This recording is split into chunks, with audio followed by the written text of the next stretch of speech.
lang po. Ito po yung subdivision namin.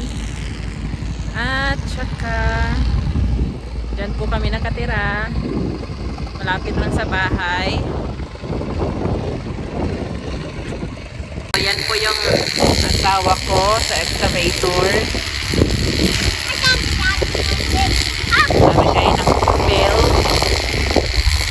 sa backyard. Ito po yung house.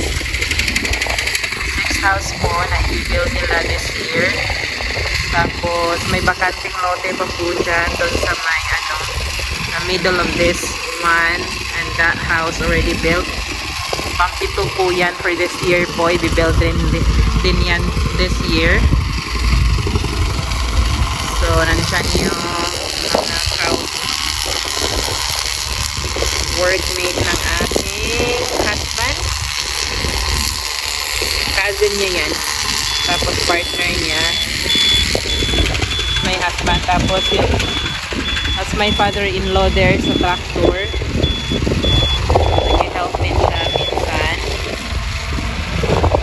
Then si Phil. Every day si Phil andito. Maganda rin ang view dito. Mountain views. Andyan yung sunset. Every day. What? Shovel? Okay, go get your shovel. Just come back here. I don't know. Okay, go get your shovel. So I think happy naman ang childhood ni Phil.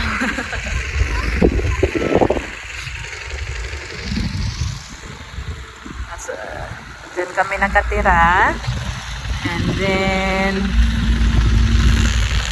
ito yung that red one po ay ang portable pari, like public CR for the workers. And then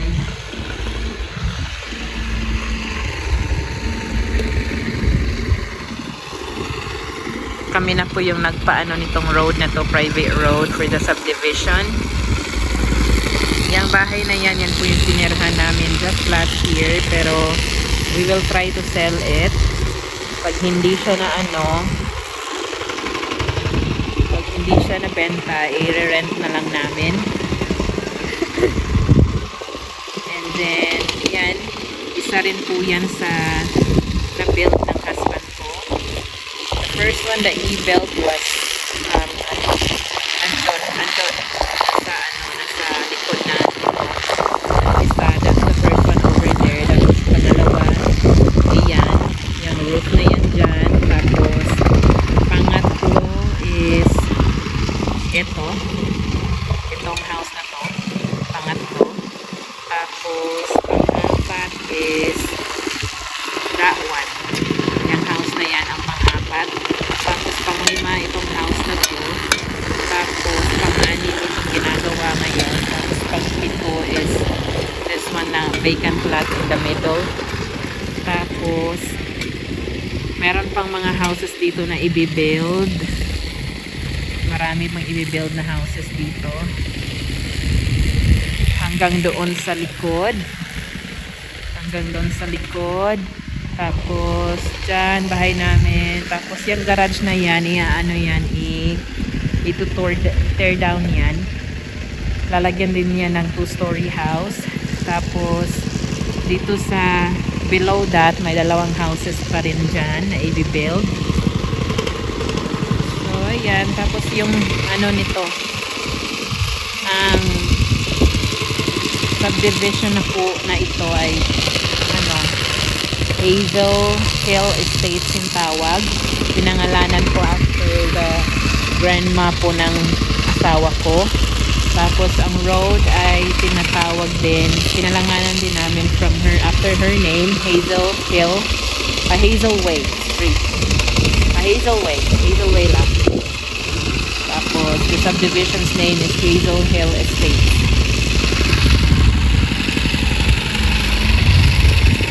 So everyday si Phil nandito. Gustong makita yung daddy niya. Swerte, nandito lang. Across the house lang. Yan po yung view namin dito. Mountain view. Mas maganda din siya pag nasa ano kami, nasa bahay kami, andun kami. Nakikita talaga siya ng mas malaki siya, ano, yung mountain.